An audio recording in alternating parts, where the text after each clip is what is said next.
Thanks so much, everyone. Anthony Shakeshaft was going to chair this session. He'll be in with us, but he was scheduled to give a presentation just now, so he hasn't been able to start off with us. So I'm actually presenting on behalf of Dr. Pete Kelly from the University of Wollongong today, so I do apologise in advance if I stumble over a few facts, but we work closely together. We're part of the research committee that has been involved in smart recovery for a year or two now, and the goal is that we'll help smart recovery to evaluate themselves in terms of outcomes, what people achieve, and also evaluating the experience for facilitators so that we can improve the quality of the training of facilitators and also improve the experience that people get out of attending smart recovery. So just by way of introduction, Pete wants to acknowledge the people who funded this study, which was the Community Mental Health, Drug and Alcohol Research Network, the Mental Health Coordinating Council, and also NADA, which was fantastic to get this work started. So SMART recovery actually stands for Self-Management and Recovery Training, and Smart Recovery is an international not-for-profit that provides free mutual support groups to the community. It provides an alternate group self-help approach, and as I say, it's a CBT focus, and facilitators are trained in CBT and how to run the groups. And later on today, Josette and David from Smart Recovery are going to explain more around the actual practicalities of that. Because we're CBT focused, we definitely want to work on evaluating ourselves over time, and that's our chief goal, and that's what I'm working with the other research team to do. There hasn't been much research at all on smart recovery. There's been a little bit, but certainly none in Australia, so that's what we're aiming to work towards. So what I'm talking about today is a study that Pete has led, and that looked at examining smart recovery facilitators' attitudes towards the groups.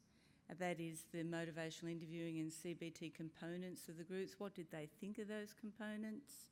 And also then to identify common therapeutic practices used within the groups. How much did the facilitators use the CBT and motivational interviewing skills? So Pete led a national survey of smart recovery facilitators across 2013-2014, and the facilitators did a SurveyMonkey questionnaire. They were sent 5 emails to remind them to do it, and then they submitted it online.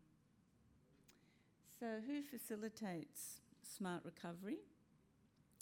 We had 91 people respond to the questionnaire, and the average age was around 46, just youngsters really. About half of them had a history of addiction. So smart recovery covers any sort of addiction, not just substance addiction, could be eating, gambling, things like that. And years facilitating groups, on average, they'd had about 2.5 years' experience in facilitating the groups.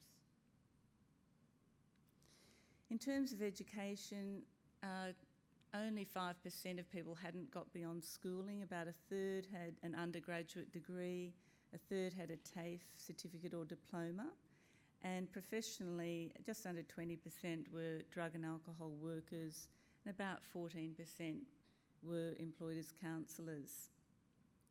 Of those who were surveyed, about 60% had run only one group, with an average of about 6 or 7 people in each group.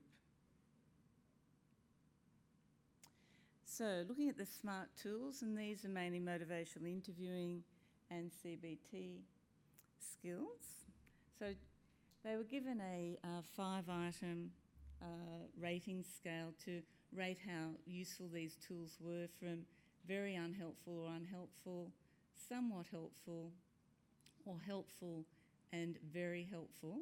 And the skills involve a cost-benefit analysis, like something that you might do in a motivational interviewing approach. What are the good things, what are the less good things around that behaviour? Setting goals, SMART goals, looking at the ABCs that Pip was talking about, antecedents, behaviour and consequences, problem solving, going through the problem solving steps about addressing a problem, an urge log, that is monitoring your urges and craving, looking at a change plan, and also role play. And you can see here that of the tools that were considered the least helpful, role play was considered the least helpful, and the most helpful were the cost-benefit analysis, goal setting, and the others, the ABCs and problem solving, pretty helpful as well. But yeah, role play was the one that wasn't so helpful. They were also asked to rate on their confidence of using these SMART tools as well. And again, on a scale looking at not confident or slightly unconfident, somewhat confident and confident or very confident. And here, with the same skills again, there was a differential with role play again being the one where people were saying that they were less confident in.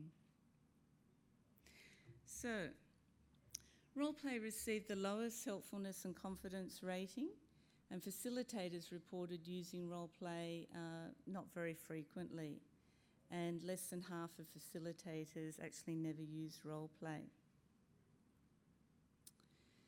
In terms of a weekly plan where you negotiate between session or between group tasks, facilitators in 60% of the groups describe participants actually leaving with a plan, and facilitators reviewed participants' weekly plans often. Participants reported that they left the group with a weekly plan quite a bit to quite a lot. So in terms of a weekly plan, did people actually complete their weekly plan? That varied from a little to somewhat, and generally the weekly plans were completed somewhat to moderately well. So what does Pete and others make of all this? Well, Smart Recovery is an exciting new development in Australia. We're a growing organisation. We're hoping to evaluate the outcome more and get some good data that we can feed back to facilitators and to people who attend the groups. The use of between session activities and role plays are recommended and not fully utilised, so maybe that's something we could look at is increasing the use of role plays in the groups. The role plays, as I understand it, don't currently get a lot of training time in the training session, so it might be something to look at. In a subsequent study, we've looked at the relationship between role play and changes in CBT skills among people attending the groups, and we've also looked at the role of homework as well, and both seem to be associated with role plays seem to be associated with more behavioural changes, and interestingly, setting the between session activities is associated with changes in adopting more cognitive changes and working on cognitions. So in future directions, we'd really like to work with facilitators on how to improve the response rate and get facilitators engaged with us as it being a dynamic process and evaluation, and hopefully be able to provide feedback to trainers in getting quality improvement in the training, and also us to have it as a complete loop between evaluation and our delivery of services to facilitators to keep them on board in delivering this great CBT approach. There's a need to consider different research designs. We're thinking if we can get funding, we'd like to do some qualitative interviews of the facilitators and also of people who attend Smart Recovery and understand more about their experiences and what they find useful. We're very keen to get some longitudinal research happening, and earlier at a conference in Denmark this year, Jo Neal at the Institute of Psychiatry was talking about a recovery questionnaire, and she's open to us potentially putting that online for people to do as they come into smart recovery, and perhaps we could look at doing something like that every few months so that people could evaluate for themselves how they're going in terms of the domains of recovery and how they're going across time, which would give them feedback and also allow us to report back to people who are referring people to smart recovery on its effectiveness. Pie in the sky, but we'd love to do some randomised controlled trials. We have had some interest from services.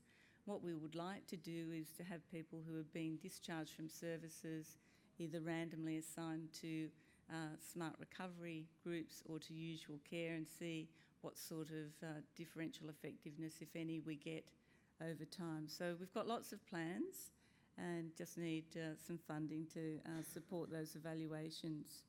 And certainly what we're doing is research and evaluation that's clinical. We're really wanting this to be an integral part of smart recovery. We want it to help facilitators feel embedded in smart recovery, to feel as though they're listened to, feel as though we're giving back to them, and similar with the people attending smart recovery as well. So in terms of questions, I'm not sure if we want to take them now. Yeah, Anthony, the chair, has now arrived, so he says yes. Does anyone have any questions or comments to make? Yes. Thank you very much for that. I'm quite interested in this research. In terms of your future plans, are you planning on interviewing people who perhaps drop out of smart recovery and don't find it suitable for them, or just the people who remain in the program? Great question. Did everyone hear that? Yeah, so we'd love to interview people who have been part of smart recovery and dropped out, and also people who stay in. It's important to get, the story of both sides of the coin, and I think a lot of people probably come in and out of smart recovery, and all the evidence suggests that the longer people stay attending groups, the better. So if we can address why people come out and why they come back in and enhance the reasons why they come in, reduce the reasons why they drop out, then that would be fantastic if we could get that information. Any other questions, comments? Well, thanks so much for listening. I'll hand over to Anthony now.